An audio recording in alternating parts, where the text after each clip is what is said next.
Give us a little bit of an introduction to yourself. Yep. Tell us your name, and then just tell me about your journey. Yeah, just tell me about it. Okay. Right. My name is Polly. Would you like to know my age? Or I'm happy to give it. Entirely up to you. I'm 74 years old. I'm a granny, obviously a mum, and a wife. My journey started with Cyrenians. We were just debating it a moment ago, and I thought maybe 10 years. It's 9 coming up. And I've loved every minute of it, I have to say. It's been interesting, very fulfilling.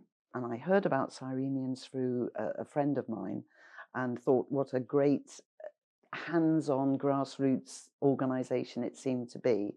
And I thought, yes, this is something I could get myself involved with. So I signed up as a volunteer.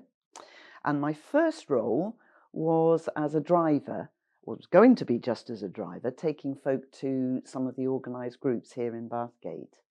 And it was the Nibble and Natter group.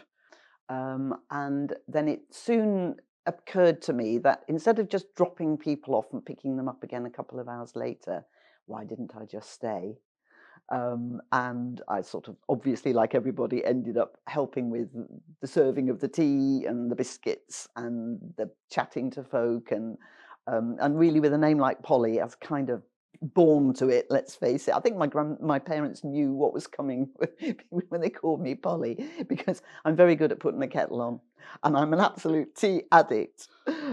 So it was lovely. And we started at 2, and obviously dropped people off there to start with. Then I ended up staying, and after a while, ended up co-running the group with my friend Patsy.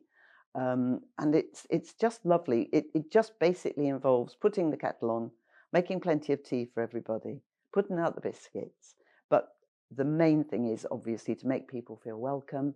I love to see them all literally nibbling and nattering. We have a really good blether every week.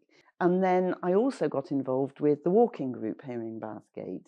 Now, we are a very small group of people who have a range of disabilities, some of them.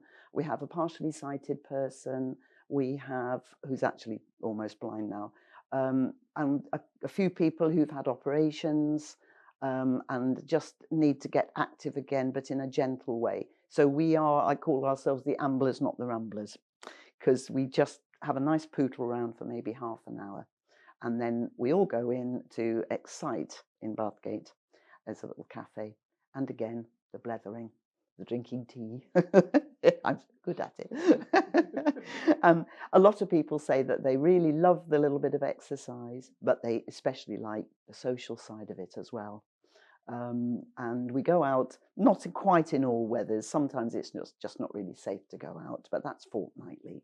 So it's something I feel I can do together with all my other family commitments and all the other things I want to do, and fit it in quite nicely. So yeah, it's been an interesting journey, and through it, I have not only established a lot of personal friendships and contacts within the volunteer group, but the people in the Opal hub here are so supportive, and they've all become friends as well. But yes, it's opened up a lot of opportunities for me. I feel as if I'm doing something so worthwhile. One of the things I loved about Opal from the start was the fact that they are reaching out to people in the community who have maybe become isolated and lonely for whatever reason. Some people just want to have that little bit of confidence to get back walking, going shopping. And there's obviously other services that Opal do, like one-to-one befriending and taking people out for walks or to the shops or things like that. So I just felt it was something so valuable to do.